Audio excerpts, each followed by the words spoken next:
ಏನು ಇಷ್ಟೊಂದು ಟೆನ್ಷನಲ್ಲಿ ಇದೆಯಾ? ಯಾರ್ದು ಫೋನು? ಅದು ಸೂರ್ಯ ಅವರಿಗೆ ಫೋನ್ ಟ್ರೈ ಮಾಡ್ತಾ ಇದೆ, ಹೋಗ್ತಾ ಇಲ್ಲ. ಏನಾದರೂ ಅರ್ಜೆಂಟ್ ವಿಷಯನಾ? ಅರ್ಜೆಂಟ್ ಏನಿಲ್ಲ ಅಮ್ಮ, ಆಫೀಸಿಗೆ ಹೋದ್ಮೇಲೆ ಫ್ರೀ ಆದ್ಮೇಲೆ ಕಾಲ್ ಮಾಡ್ತೀನಿ ಅಂತ ಹೇಳಿದ್ರು, ಮಾಡಲೇ ಇಲ್ಲ. ಆಗ್ಲಿಂದ ಕಾಯ್ತಾ ಇದ್ದೀನಿ ನಾನು. ಮೀಟಿಂಗಲ್ಲಿ ಬ್ಯುಸಿ ಆಗಿರ್ಬೋದು ಕಾಣುತ್ತೆ. ಪುರ್ಸೊತ್ತಾದ ಕೂಡಲೇ ಫೋನ್ ಮಾಡ್ತಾನೆ ಬಿಡು. ಏನಾದರೂ ಪರ್ಸ್ನಲ್ ವಿಷಯನಾ? ಹೇಳೋ ಆಗಿದ್ರೆ ಹೇಳೋ, ಇಲ್ಲಾಂದ್ರೆ ಬೇಡ.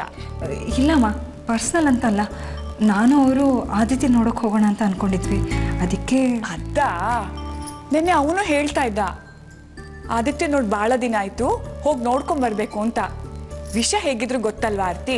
ಫೋನ್ ಆದ್ರೂ ಮಾಡ್ತಾನೆ ಅಥವಾ ಅವನೇ ಬಂದು ಕರ್ಕೊಂಡು ಹೋಗ್ತಾನೆ? ಇಲ್ಲ ಅಮ್ಮ, ಆಗ್ಲಿಂದ ಫೋನ್ ಟ್ರೈ ಮಾಡ್ತಾನೆ ಇದ್ದೀನಿ, ಹೋಗ್ತಾನೆ ಇಲ್ಲ. ಒಂದು ಕೆಲಸ ಮಾಡ್ತೀನಿ, ನಾನು ಆದಿತ್ಯನ ಸ್ಕೂಲ್ ಹತ್ರ ಹೋಗಿ ಬರ್ತೀನಿ. ಆರ್ತಿ, ನಿನ್ನ ಈ ಸ್ಥಿತಿಯಲ್ಲಿ ನಾನು ಒಬ್ಬಳನ್ನೇ ಹೋಗೋದಕ್ಕೆ ಬಿಡೋದಿಲ್ಲ. ಸೂರ್ಯ ಬರ್ತಾನೆ, ಬಂದ್ಮೇಲೆ ಒಟ್ಟಿಗೆ ಹೋಗಿ. ಅಮ್ಮ, ಇಲ್ಲಾಂದ್ರೆ ನೀವೇ ನನ್ನ ಜೊತೆ ಬಂದ್ಬಿಡಿ, ನಾನು ನೀವೇ ಹೋಗಿ ಬರೋಣ. ನಾನಾ?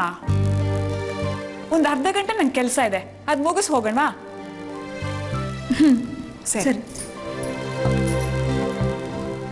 ಈ ಅರ್ಧ ಗಂಟೆ ಒಳಗಾಗಿ ಸೂರ್ಯ ಬಂದ್ರೆ ನೀವು ಹೋಗಿ, ಇಲ್ಲಾಂದ್ರೆ ನಾನು ಬರ್ತೀನಿ, ಆಗ್ಬೋದಾ? ಸರಿ ಮಾ.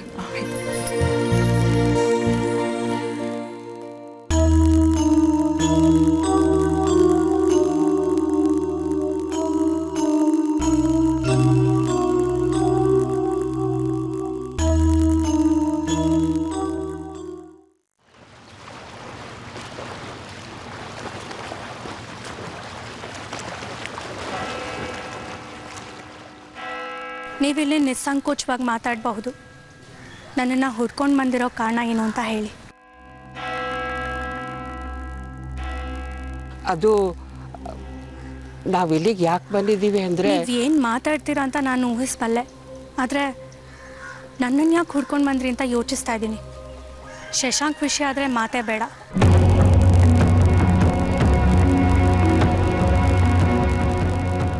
ನೋಡಮ್ಮ, ನೀನು ಶಶಾಂಕ್ ಹೇಗೆ ಹತ್ರ ಆದ್ರಿ, ಯಾಕೆ ದೂರ ಆದ್ರಿ, ನಿಮ್ಮಿಬ್ಬರ ಮಧ್ಯೆ ಏನು ನಡೀತು, ಇದು ಯಾವ ವಿಷಯನೂ ನಮ್ಗೆ ಗೊತ್ತಿಲ್ಲ. ಆದರೆ ನಮಗೀಗ ನಿನ್ನಿಂದ ಒಂದು ಸಹಾಯ ಆಗಬೇಕು. ಅದಕ್ಕೆ ಬೆಂಗಳೂರಿಂದ ಇಷ್ಟು ದೂರ ನಿನ್ನನ್ನು ಹುಡ್ಕೊಂಡು ಬಂದಿದ್ದೀವಿ.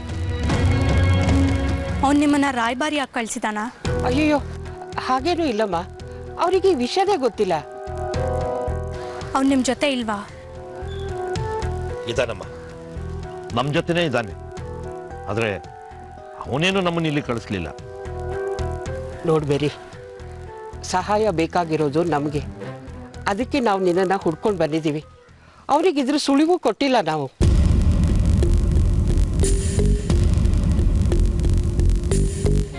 ಶಶಾಂಕಗೆ ವಿಷಯ ಗೊತ್ತಿಲ್ಲ ಅಂತೀರಾ? ನನಗೇನೂ ಅರ್ಥ ಆಗ್ತಿಲ್ಲ, ಬಿಡ್ಸ್ ಹೇಳಿ. ಶೋಭಾ, ಇನ್ಯಾಕೆ ಸಂಕೋಚ, ಹೇಳ್ಬಿಡು.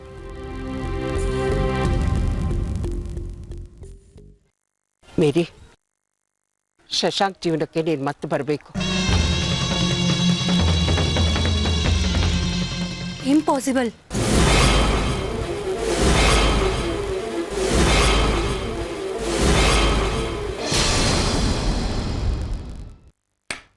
ವಾ, ಚೋಟುದ್ದ ಇಲ್ಲ, ಎಷ್ಟು ಮಾತಾಡ್ತಾನ ಅವನು. 3 ಅವರ್ 1 ನಿಮಿಷ ಕೂತ್ಕೊಳ್ಳ. ಅಯ್ಯಪ್ಪ, ಎತ್ಕೊಂಡು ಹೋಗಿದ್ದೆ. ಅಮ್ಮ, 1 ದಿವಸಕ್ಕೆ ಎಷ್ಟು ಸುಸ್ತಾಗ್ತಾ ಇದೆ. ಜೀವನ ಪೂರ್ತಿ ಹೆಂಗಪ್ಪ ಅವನು ನೋಡ್ಕೊಳ್ಳೋದು.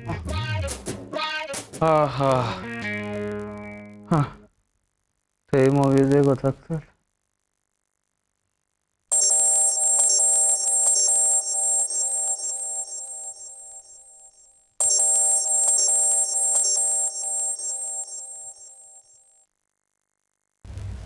Hello sir. Yes sir. ಹಾಂ ಸರ್. ಹಾಂ, ನೆನಪಿದೆ ಸರ್. ಹೊರಟಿದ್ದೆ. ಹಾಂ, ಹಾಂ, 10 ಗಂಟೆಗೆ ಸರಿಯಾಗಲ್ಲಿ ಇರ್ತೀನಿ ಸರ್. ಹ್ಞೂ sir. Yes sir. Okay sir.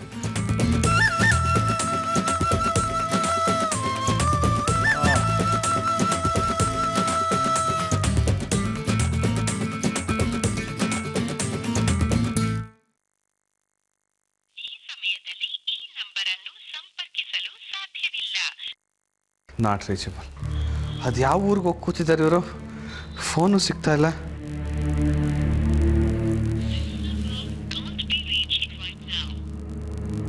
ಅದು ಯಾವ ಊರಿಗೆ ಹೋಗಿ ಕೂತಿದ್ದಾರೆ ಇವರು? ಫೋನ್ ಬೇರೆ ಸಿಗ್ತಾ ಇಲ್ಲ. ಯಾಕೋ ಒಂಥರ ಇಷ್ಟೊಂದು ಸುಸ್ತಾಗ್ತಾ ಇದೆಯಲ್ಲ. ಬೆಳಗ್ಗೆಯಿಂದ ತಿಂಡಿನೇ ತಿಂದಿಲ್ಲ. ಓ, ಇಲ್ಲೇ 10 ಗಂಟೆ ಆಗೋಯ್ತಲ್ಲಪ್ಪ. ಅಲ್ಲಿ ಬಾಸ್ ಬೇರೆ ಕಾಯ್ತಾ ಇರ್ತಾರೆ. ಸಾಧ್ಯನೇ ಇಲ್ಲ. ನಾನು ಯಾಕೆ ಮತ್ತೆ ಶಶಾಂಕ್ ಹತ್ರ ಬರಬೇಕು? ನಿಮಗೆ ಪೂರ್ತಿ ವಿಷಯ ಗೊತ್ತಿದ್ದಿದ್ರೆ ನೀವು ಹೀಗೆಲ್ಲ ಮಾತಾಡ್ತಾ ಇರಲಿಲ್ಲ, ಇಲ್ಲಿವರೆಗೂ ಬರ್ತಾನೂ ಇರಲಿಲ್ಲ. ನಾನು ಹೋಗ್ತೀನಿ. ಹಾಗಾದ್ರೆ ಅವ್ಳು ಕೊರ್ಗಿ ಸಾಯ್ಲಿ ಅಂತ ಬಯಸ್ತೀಯ ನೀನು? ಈಗ ಅಂಥ ಪರಿಸ್ಥಿತಿ ಅಲ್ಲಿ ಯಾರಿಗೆ ಬಂದಿದೆ? ಇದ್ದಾಳಲ್ಲಮ್ಮ, ದುರದೃಷ್ಟವಂತೆ ಆರ್ತಿ. ಆರ್ತಿ ಯಾರು ಅಂತ ಗೊತ್ತು ತಾನೆ? ಗೊತ್ತು. ಆರ್ತಿ ಅವ್ರನ್ನ ಬಿಡ್ತಾನೆ ನನ್ನ ಹತ್ರ ಬಂದಿದ್ದು. ಹಾಗಾದ್ರೆ ಎಲ್ಲ ವಿಷಯನೂ ನಿನಗೆ ಮೊದಲೇ ಗೊತ್ತಿತ್ತಾ? ಮದುವೆ ಆದವನು ಅಂತ ಗೊತ್ತಾದ್ಮೇಲೂ ನೀನು ನನ್ನನ್ನು ಅಷ್ಟು ಚೀಪ್ ಅನ್ಕೋಬೇಡಿ. ನಮ್ಮಿಬ್ರು ಪ್ರೀತಿ ಶುರು ಆದ್ಮೇಲೆ ಅವ್ರಿಗೆ ಮೊದಲೇ ಮದುವೆ ಆಗಿತ್ತು ಅಂತ ಗೊತ್ತಾಗಿದ್ದು. ಆಮೇಲೆ ಏನಿದೆ? ಪ್ರೀತಿ ಹಂಚ್ಕೊಳ್ಳೋದಕ್ಕಾಗಲ್ಲ, ಅವ್ರ ಜೊತೆನೆ ಹೊರಟೋಗಿ ಅಂತ ಅಂದೆ. ನಿನ್ನ ಜೊತೆನೆ ಬರ್ತೀನಿ ಅಂತ ಬಂದರು. ಆರ್ತಿಗೆ ಅನ್ಯಾಯ ಮಾಡ್ತಿದ್ದೀನಿ ಅಂತ ನಿನಗೆ ಅನ್ನಿಸ್ಲೇ ಇಲ್ವಾ? ಅನ್ನಿಸ್ತು. ಒಂದಲ್ಲ ಎರಡಲ್ಲ, ತುಂಬ ಸರಿ. ಆರ್ತಿ ಅವ್ರಿಗೆ ಅನ್ಯಾಯ ಮಾಡ್ತಿದ್ದೀನಿ ಅಂತ ಅನ್ನಿಸ್ತು. ಅಷ್ಟರಲ್ಲಿ ಶಶಾಂಕ್ಗೆ ಆರ್ತಿ ಅವ್ರ ಮೇಲಿದ್ದ ಫೀಲಿಂಗ್ಸು ಹೊರಟೋಗಿತ್ತು. ಕೊನೆಗೆ ನನ್ನನ್ನು ಬಿಟ್ಟು ಹೊರಟೋದ.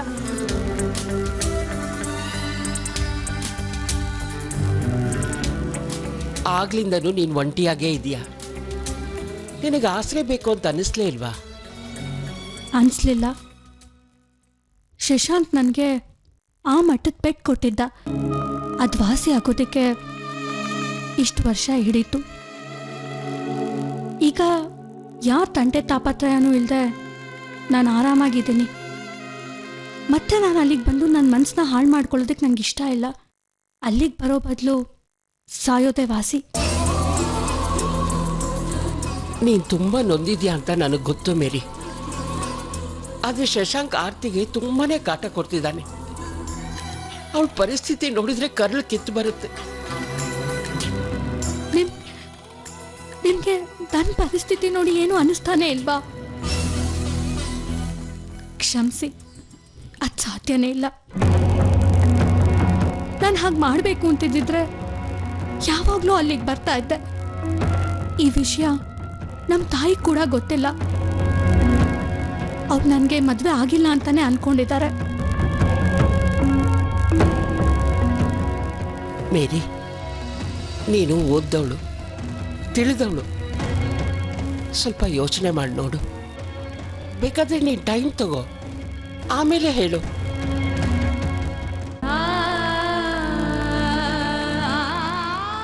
ಸರಿ, ನನಗೆ ಯೋಚನೆ ಮಾಡೋದಕ್ಕೆ ಟೈಮ್ ಬೇಕು. ನೀವು ಬ್ಯಾಂಗ್ಳೂರ್ಗೆ ಹೊರಡಿ.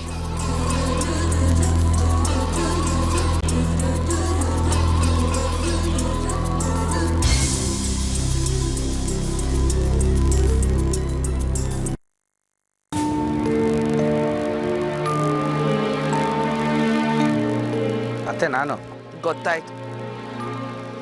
ಈ ಅತ್ತೆ ಈಗ ನೆನಪಾದ್ಲ ನಿನಗೆ? ಮಗ ಬಂದ ಸಂಭ್ರಮದಲ್ಲಿ ನನ್ನನ್ನು ಮರ್ತೇ ಬಿಟ್ಟಿಯೇನೋ ನೀನು? ನಿನ್ನೇನು ಮರೆಯೋಕ್ಕಾಗತ್ತಾ ಅತ್ತೆ? ನಿನ್ನ ನೆನಪಾಗ್ತಾನೆ ಇತ್ತು, ಆದರೆ ಫೋನ್ ಮಾಡಕ್ಕೆ ನಾನೇ ಬಿಡೋದಿರಲಿಲ್ಲ ಅಷ್ಟೇ. ಸಾಕು, ಸುಮ್ಮನಿರೋ. ಅಲ್ಲ ಕಣ, ಅವತ್ತು ನಾನು ಒಬ್ಬಳೇ ಬಂದೆ. ಒಂದ್ಸರಿನಾದರೂ ಫೋನ್ ಮಾಡಿ ಅತ್ತೆ ಹೇಗಿದ್ದೀರಾ, ಮಾವ ಹೇಗಿದ್ದಾರೆ, ಹುಷಾರಾಗಿದ್ದಾರಾ ಅಂತ ವಿಚಾರಿಸ್ತಾ ನೀನು? ಯಾಕತ್ತೆ ಹೀಗೆ ಮಾತಾಡ್ತೀಯಾ? ನಾನು ಸುಮಾರು ಸರ್ತಿ ಟ್ರೈ ಮಾಡಿದೆ, ನಾಟ್ ರೀಚಬಲ್ ಅಂತ ಬಂತು. ಮಾವ ಹೇಗಿದ್ದಾರೆ? ತಮಾಷೆ ಮಾಡಿದೆ ಕಣೋ. ನಿನ್ನ ಸಂಕಟ ನನಗೆ ಗೊತ್ತಿಲ್ವಾ? ನಿಮ್ಮ ಮಾವ ಒಳಗಡೆ ಮಲಗಿದ್ದಾರೆ. ಒಂದು ವಾರ ರೆಸ್ಟ್ ತಗೋಬೇಕಂತೆ. ಜೋಪಾನವಾಗಿ ನೋಡ್ಕೊಳ್ಳಿ, ಹೆಚ್ಚು ಕಮ್ಮಿ ಆದರೆ ಕಷ್ಟ ಅಂತ ಡಾಕ್ಟ್ರ್ ಹೇಳಿದ್ದಾರೆ ಕಣೋ. ಎಲ್ಲ ಕೆಲಸನೂ ನಂದೇ ಆಗ್ಬಿಟ್ಟಿದೆ ಕಣೋ ಶಶು. ನೋಡು, ಆಗ್ಲಿಂದನೂ ನನ್ನ ಬಗ್ಗೆನೇ ಮಾತಾಡ್ತಿದ್ದೀನಿ. ನಂದನ್ ಬಿಡೋ. ಹೇಗಿದ್ಯೋ? ಹೇಗಿದ ನಿನ್ನ ಮಗ? ಹಾಂ, ಏನು ಸಮಾಚಾರ? ನಂದೇನು ಸಮಾಚಾರ? ನನ್ನ ಪರಿಸ್ಥಿತಿ ಯಾರಿಗೂ ಬೇಡ. ಬರ್ಬಾದಾಗೋಗಿದ್ದೀನಿ ಅತ್ತೆ. ಬರ್ಬಾತ? ಅಂಥದ್ದೇನಪ್ಪ ಆಗಿದೆ ನಿನಗೆ? ಈಗೇನಪ್ಪ, ಮಗ ಬೇರೆ ಜೊತೆಲೇ ಇದ್ದಾನೆ, ನೀನೇನೋ ತುಂಬ ಸಂತೋಷವಾಗಿದ್ಯಾ ಅಂತ ಅನ್ಕೊಂಡಿದ್ದೆ. ಖುಷಿ. ಬೆಳಗ್ಗೆ ಅವನು ಎದ್ದಾಗ್ಲಿಂದ ಅವನನ್ನು ರೆಡಿ ಮಾಡಿ ಸ್ಕೂಲಿಗೆ ಬಿಟ್ಟು ಬರೋ ಅಷ್ಟರಲ್ಲಿ ಸಾಕಾಗಿ ಹೋಯ್ತಿವತ್ತು. ಯಾಕೋ, ಏನಾಯ್ತು? ಅಣ್ಣ ಅದಕ್ಕೆ ಏನು ಮಾಡ್ತಿದ್ದಾರೆ? ಅವರೆಲ್ಲಿದ್ದಾರೆ? ಮನೇಲಿ ತೀರ್ಥಯಾತ್ರೆಗೆ ಹೋಗಿದಾರಂತೆ. ಏನ ತೀರ್ಥಯಾತ್ರೆಗ? ನಿಮ್ಮ ಅಪ್ಪ ಅಮ್ಮನ್ಗೆ ಏನೋ ಬಂದಿದೆ? ಮೊಮ್ಮಗ ಮನೆಗೆ ಬಂದಿದ್ದಾನೆ, ಮೊಮ್ಮಗನ ಜೊತೆನಲ್ಲಿ ಸಂತೋಷವಾಗಿ ಆಟ ಆಡೋದು ಬಿಟ್ಟು ಅಲ್ಲಿಗೆ ಯಾಕೆ ಹೋಗಿದಾರಂತೆ? ಈಗ ಗೊತ್ತಾಯ್ತಾ ನನ್ನ ಪರಿಸ್ಥಿತಿ ಇಲ್ಲಿ ಹೇಗಿದೆ ಅಂತ? ಗೊತ್ತಾಯ್ತು ಬಿಡು. ನೀನು ಒಬ್ಬೇ ಇದ್ದಿದ್ರೆ ಹೇಗೋ ಆಗ್ತಿತ್ತು ಕಣೋ. ಪಾಪ ಆದಿತ್ಯನೂ ನೋಡ್ಕೋಬೇಕು. ಅವನಿಗೋ ಹೋಟ್ಲ್ ಊಟ ಆಗಲ್ಲ, ಅಡುಗೆನೂ ನೀನೇ ಮಾಡ್ಬೇಕು. ಅಲ್ಲ ಕಣ ಶಶು, ಇಂಥ ಟೈಮಲ್ಲಿ ನೀನೊಬ್ಬನ್ನೇ ಬಿಟ್ಟು ಹೋಗಕ್ಕೆ ನಿಮ್ಮ ಅಮ್ಮನಿಗಾದ್ರೂ ಹೇಗ್ ಮನ್ಸು ಬಂತು? ನಿನ್ನ ಮೇಲೆ ಎಷ್ಟು ಪ್ರೀತಿ ಇದೆ ನಿಮ್ಮ ಅಮ್ಮನಿಗೆ ಅಂತ ಸಾಬೀತು ಮಾಡ್ಬಿಟ್ಲು ಬಿಡು. ನೀನೊಬ್ಳೆ ಅತ್ತೆ ನನ್ನ ಕರೆಕ್ಟಾಗಿ ಅರ್ಥ ಮಾಡ್ಕೊಂಡಿರೋದು. ಬೆಳಗ್ಗೆ ಅವ್ನು ರೆಡಿ ಮಾಡಿ ಕಳಿಸೋ ಅಷ್ಟರಲ್ಲಿ ನನಗಂತೂ ಸಾಕಾಗೋಯ್ತು. ಆ ಆರ್ತಿ ಅವನ್ನ ಮುದ್ದು ಮಾಡಿ ಮಾಡಿ ಹಾಳು ಮಾಡಿಬಿಟ್ಟಿದ್ದಾಳೆ. ಯಾವುದಕ್ಕೂ ಅಡ್ಜಸ್ಟ್ ಆಗಲ್ಲ ಅಂತಾನೆ, ಎಲ್ಲ ಅವ್ನು ಹೇಳ್ದಂಗೆ ಆಗಬೇಕು, ಇಲ್ಲಾಂದ್ರೆ ವ್ಯಾ ಅಂತ ಅಳ್ತಾ ಕೂತ್ಬಿಡ್ತಾನೆ. ನಿನ್ ಜೀವನನೇ ಹೀಗಾಗೋಯ್ತಲ್ಲೋ. ಏನ್ ಪಾಪ ಮಾಡಿ ಹುಟ್ಟಿದ್ಯಾ ಮನೆಯಲ್ಲಿ ನೀನು? ಇಂಥ ಟೈಮ್ನಲ್ಲಿ ನಿಮ್ಮಮ್ಮ ಕೈ ಕೊಟ್ಟು ಹೋಗಿದಾಳಲ್ಲ. ಯೋಚನೆ ಮಾಡ್ಬಿಡಕ್ ಕಣ, ಎಲ್ಲ ಸರಿ ಹೋಗುತ್ತೆ. ತೀರ್ಥಯಾತ್ರೆಗೆ ಹೋದವ್ರು ಎಷ್ಟು ದಿನ ಹೋಗಕ್ಕಾಗತ್ತೆ? ಮತ್ತೆ ವಾಪಸ್ ಬರ್ಲೇಬೇಕಾ? ಬರ್ತಾರೆ ಬಿಡು. ಅತ್ತೆ, ನನಗಿನ್ನು ಒಂದು ದಿವಸನೂ ಕಾಯಕ್ಕಾಗಲ್ಲ. ಅದಕ್ಕೆ ಏನದಕ್ಕೆ? ನೀನು ನನ್ನ ಎಷ್ಟು ಚೆನ್ನಾಗಿ ನೋಡ್ಕೊಂಡಿದ್ಯಾ, ಹಾಗೆ ನನ್ನ ಮಗನ್ನು ನೋಡ್ಕೋಬಾ. ನೀನು ಇವತ್ತೇ ಬಂದ್ಬಿಡು. ಹಲೋ ಅತ್ತೆ, ಕೇಳಿಸ್ತಾ ಇದೆಯಾ? ಹಲೋ, ಯಾಕತ್ತೆ ಏನು ಮಾತಾಡ್ತಾ ಇಲ್ಲ? ನಾನಾ? ಅದು ಈಗ ಸಾಧ್ಯ ಇಲ್ಲ ಕಣ. ಪ್ಲೀಸ್ ಹಾಗನ್ಬೇಡ ಅತ್ತೆ, ಬಾ ಅತ್ತೆ. ಇಲ್ಲ ಕಣೋ ಶಶು, ಅರ್ಥ ಮಾಡ್ಕೊಳ್ಳೋ. ನಿಮ್ಮ ಮಾವನ ಪರಿಸ್ಥಿತಿ ಸರಿ ಇಲ್ಲ. ಇಂಥ ಟೈಮ್ನಲ್ಲಿ ನಿಮ್ಮ ಮಾವನ ಒಬ್ಬನೇ ಬಿಟ್ಟು ಬರೋಕ್ಕಾಗತ್ತೇನೋ? ನೋಡಿ ಜನ ಏನು ಅನ್ಕೊಂತಾರೆ ಹೇಳು. ಒಂದು ಕೆಲಸ ಮಾಡೋ, ಫೋನ್ ಮಾಡಿ ನಿಮ್ಮ ಅಮ್ಮನೇ ಬರೋದಕ್ಕೆ ಹೇಳು. ಆಯ್ತು, ಬರಬೇಡ, ನಾನೇ ನೋಡ್ಕೋತೀನಿ. ಎಲ್ಲ ನನ್ನ ಕರ್ಮ. ನೀನು ಇನ್ಮೇಲೆ ಬರಲೇಬೇಡ, ಅಲ್ಲೇ ಇದ್ಬಿಡು. ಶಶು,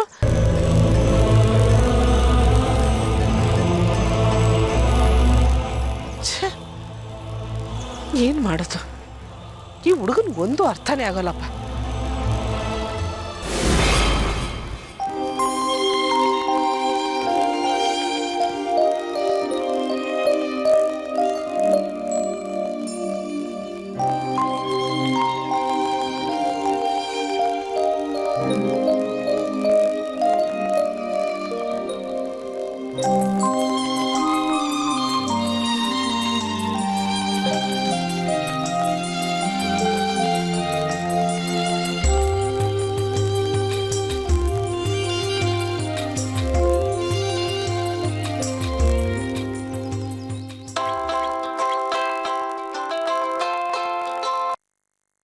ಹಲೋ ಸೂರ್ಯ ಅವರೇ, ನಾನು ಆಗ್ಲಿಂದ ನಿಮಗೆ ಫೋನ್ ಟ್ರೈ ಮಾಡ್ತಾನೆ ಇದ್ದೀನಿ, ಕಾಲ್ ಹೋಗ್ತಾನೆ ಇಲ್ಲ. ಬೇಗ ಬನ್ನಿ, ಟೈಮ್ ಆಗಿದೆ. ಅದು ನಾನು ಮೀಟಿಂಗಲ್ಲಿದ್ದೆ, ಅದಕ್ಕೆ. ಹೌದಾ? ಈಗ ಮೀಟಿಂಗ್ ಮುಗ್ದಿದ್ದಲ್ಲ, ಬೇಗ ಹೊರಟು ಬನ್ನಿ, ಇಲ್ಲಾಂದ್ರೆ ಆದಿತ್ಯ ಲಂಚ್ ಆರ್ ಮುಗ್ದೋಗುತ್ತೆ ಸೂರ್ಯ ಅವರೇ. ಇಲ್ಲ ಆರ್ತಿ ಅವರೇ, ಮೀಟಿಂಗ್ ಇನ್ನೂ ಮುಗ್ದಿಲ್ಲ. ಅದು ವರ್ಕ್ ಜಾಸ್ತಿ ಇರೋದ್ರಿಂದ ನಾನು ಇಲ್ಲಿ ಹೊರಡೋದಕ್ಕೆ ಟ್ರೈ ಮಾಡ್ತಾ ಇದ್ದೀನಿ, ಆದರೆ ಆಗ್ತಾ ಇಲ್ಲ. ಈಗ ನಾನೇನು ಮಾಡಲಿ? ನೀವು ಬರ್ತೀರಾ ಅಂತ ಎಲ್ಲ ರೆಡಿ ಮಾಡಿ ಇಟ್ಕೊಂಡಿದ್ದೆ, ಈಗ ಆಲ್ರೆಡಿ ಲೇಟ್ ಆಗಿದೆ. ಈಗ ನೀವು ಬರಲ್ಲ ಅಂತಿದ್ದೀರಲ್ಲ, ನೀವು ಈ ರೀತಿ ಮಾಡ್ತೀರಾ ಅಂತ ಅನ್ಕೊಂಡಿರಲಿಲ್ಲ ನಾನು. ಆರ್ತಿಯವರೇ, ಸ್ವಲ್ಪ ನನ್ನ ಪರಿಸ್ಥಿತಿನೂ ಅರ್ಥ ಮಾಡ್ಕೊಳ್ಳಿ. 3 ದಿನದಿಂದ ನಾನು ಕೆಲ್ಸಕ್ಕೆ ಹೋಗಿರಲಿಲ್ಲ, ಇಲ್ಲಿ ಎಲ್ಲ ಕೆಲಸನೂ ಪೆಂಡಿಂಗ್ ಆಗೇ ಉಳಿತಿದೆ, ಅದಕ್ಕೆ. ಅದಕ್ಕಿಂತ ದೊಡ್ಡ ಪೆಂಡಿಂಗ್ ಇಲ್ಲಿ ಉಳಿದಿದೆ ಸೂರ್ಯ ಅವರೇ. ನೀವು ಹೀಗೆ ಮಾಡ್ತಾ ಇದ್ರೆ ಆದಿತ್ಯನ ನಾನು ನೋಡೋಕ್ಕಾಗಲ್ಲ. ಅವನಿಗೋಸ್ಕರ ಬೆಳಗ್ಗೆಯಿಂದ ನಾನೆಲ್ಲ ರೆಡಿ ಮಾಡಿ ಇಟ್ಟಿದ್ದೀನಿ. ನೀವೀಗ ಬರಲ್ಲ ಅಂತ ಹೇಳ್ತಾ ಇದ್ದೀರಲ್ಲ ನೀವು. ನಿಮಗೆ ಆದಿತ್ಯನ ಬಗ್ಗೆ ಒಂಚೂರು ಕಾಳಜಿನೇ ಇಲ್ಲ ನಿಮಗೆ.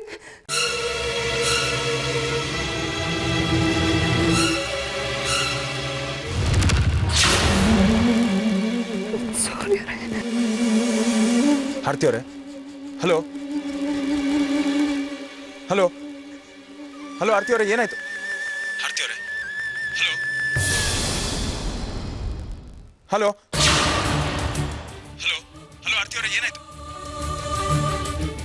ಹಲೋ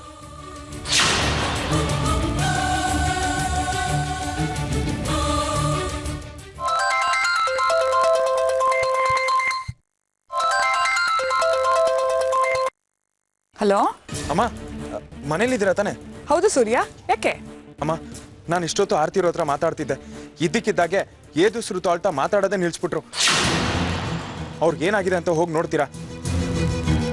ಆರ್ತಿ ಆರ್ತಿ ಆರ್ತಿ ಆರ್ತಿ ಆರ್ತಿ ಆರ್ತಿ ಏನಾಯ್ತು?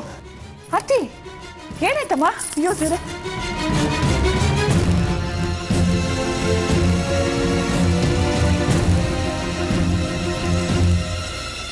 ಆರ್ತಿ ಆರ್ತಿ ಇದ್ದಳು,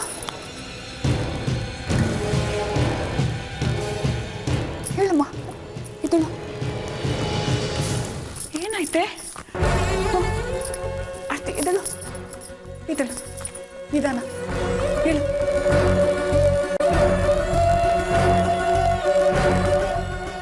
ಬಾ ನಿಧಾನ, ಕುತ್ಕೋ ಕುತ್ಕೋ, ಒಂದು ಗಲ್ಗೆ ಕುತ್ಕೋ.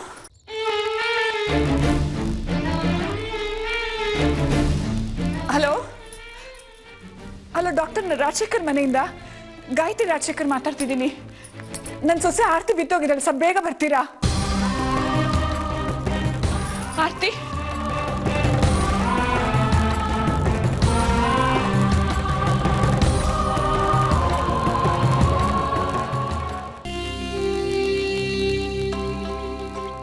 ಯಾರ್ದು ಫೋನ್ ರಿಂಗ್ ಆಗ್ತಾ ಇದೆ ನೋಡು. ನಂದ? ನಂಗೆ ಕೇಳಿಸ್ಲೇ ಇಲ್ಲ. ರಿಂಗ್ ಆಗ್ತಾ ಇದೆ ನೋಡೋದು, ಮಾತಾಡು. ರಾಮೇಶ್ವರಕ್ಕೆ ಹೋದ್ರು ಶನೀಶ್ವರನ ಕಾಟ ತಪ್ಪಿಲ್ವಂತೆ. ಇನ್ಯಾರ್ದು? ನಿಮ್ಮ ಮಗ ಶಶಾಂಕ್. ಏನು ಅಂತ ಕೇಳು.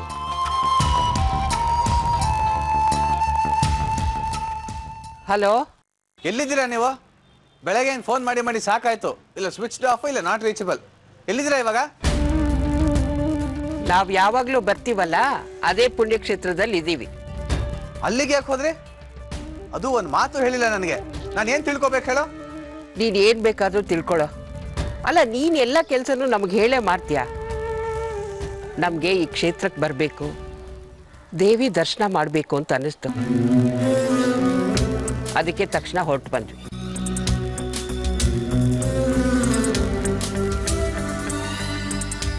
ಇಲ್ಲಿ ನನಗೆ ಎಷ್ಟು ಹಿಂಸೆ ಆಗ್ತಾ ಇದೆ ಗೊತ್ತಾ? ನೀವೇನೋ ಕ್ಷೇತ್ರ ದೇವಿ ದರ್ಶನ ಅಂತ ಹೊಟ್ಟೋಗಿದ್ದೀರಾ. ಇಲ್ಲೇ ನನ್ನ ಗತಿ ಅದೋ ಗತಿ ಆಗಿದೆ. ಹೇಳೋರಿಲ್ಲ ಕೇಳೋರಿಲ್ಲ. ಅದಕ್ಕೆ ನಾನೇನೋ ಮಾಡಲಿ? ಅಲ್ಲ, ನಿನ್ನ ಕತೆ ಯಾವಾಗ ಏರ್ಗತಿಯಲ್ಲಿತ್ತು ಹೇಳು? ಇಲ್ಲಿ ಏನಾಗ್ತಾ ಇದೆ ಅಂತ ನಿನಗೆ ಗೊತ್ತು ತಾನೆ? ಆದಿತ್ಯನ ನಾನು ಒಬ್ಬನೇ ನೋಡ್ಕೊಳಕ್ಕಾಗಲ್ಲ. ನನಗಷ್ಟು ಕೆಲಸ ಇರುತ್ತೆ ಇಲ್ಲಿ. ಇಷ್ಟೆಲ್ಲ ಪ್ರಾಬ್ಲಮ್ ಇದೆ. ಕ್ಷೇತ್ರಕ್ಕೆ ಹೋಗಿ ಕೂತಿದ್ದೀರಲ್ಲ, ಇದೆಲ್ಲ ಮುಗಿಲಿ, ಒಟ್ಟಿಗೆ ಆಮೇಲೆ ಕ್ಷೇತ್ರಕ್ಕೆ ಹೋಗೋರಂತೆ. ಮೊದಲು ಇವಾಗಲೇ ಹೊರಟು ಬನ್ನಿ. ಹೌದು, ನಾನು ನಿನ್ನ ಮಗನ ಥರ ಸಾಕ್ದೆ ಅಂತ ಯಾವಾಗಲೂ ಹೇಳ್ತಿದ್ದಲ್ಲ ನಿಮ್ಮತ್ತೆ. ಆ ಶಕ್ಕು ಅವಳನ್ನ ಕರೀಲಿಲ್ವಾ? ಕರ್ಸೋ ಅವಳನ್ನ, ಬಂದ್ ಮಾಡಲಿ. ಒಂದು ಮಾತು ತಿಳ್ಕೊ ಶಶಾಂಕ್, ನಮಗೀಗ ಮಧ್ಯದಲ್ಲಿ ಬರೋಕ್ಕಾಗಲ್ಲ. ಆದಿತ್ಯ ಬೇಕು ಅಂತ ಕರ್ಕೊಂಡು ಬಂದವ್ ನೀನು. ಅವಳು ಪೂರ್ತಿ ಜವಾಬ್ದಾರಿ ನಿಂದು. ಅದೇನು ಬೇಕಾದರೂ ಮಾಡ್ಕೊ. ನಾನು ಆಗಲೇ ಅತ್ತೆಗೆ ಫೋನ್ ಮಾಡಿದ್ದೆ. ಮಾವಂಗೆ ತೀರಾ ಹುಷಾರಿಲ್ವಂತೆ, ಬರಲ್ಲ ಅಂದ್ಲು. ಅಮ್ಮ ಪ್ಲೀಸ್ ಅಮ್ಮ, ನನಗೋಸ್ಕರ ಬೇಡ, ನಿನ್ನ ಮೊಮ್ಮಗ ಆದಿತ್ಯಂಗೋಸ್ಕರನಾದ್ರೂ ಬಾಮ್ಮ. ಅಲ್ಲ ಕಣ, ಮನೇಲಿ ನಾನು ಕತ್ತೆ ಥರ ದುಡಿತಿರುವಾಗ ಯಜಮಾನಿಕೆ ಮಾಡಕ್ಕೆ ಬರ್ತಿದ್ಲವಳು. ಈಗ ಕೆಲಸ ಮಾಡಕ್ಕೆ ಬಾರೆ ಅಂತ ಹೇಳಿದ್ರೆ ಬರ್ತಾಳ ಅವಳು? ನೀನು ಆದಿತ್ಯನ ನಿನ್ನ ಮಗ ಅಂತ ಕರ್ಕೊಂಡು ಬಂದಿದ್ಯಾ, ನೀನೇ ಸಾಕು. ನನಗೆ ದೇವಿ ದರ್ಶನ ಇನ್ನೂ ಸರಿಯಾಗಿ ಆಗಲಿಲ್ಲ. ನಾನೀಗ ಆಮೇಲೆ ಫೋನ್ ಮಾಡ್ತೀನಿ ಕಣ. ಅಮ್ಮ ಮಾ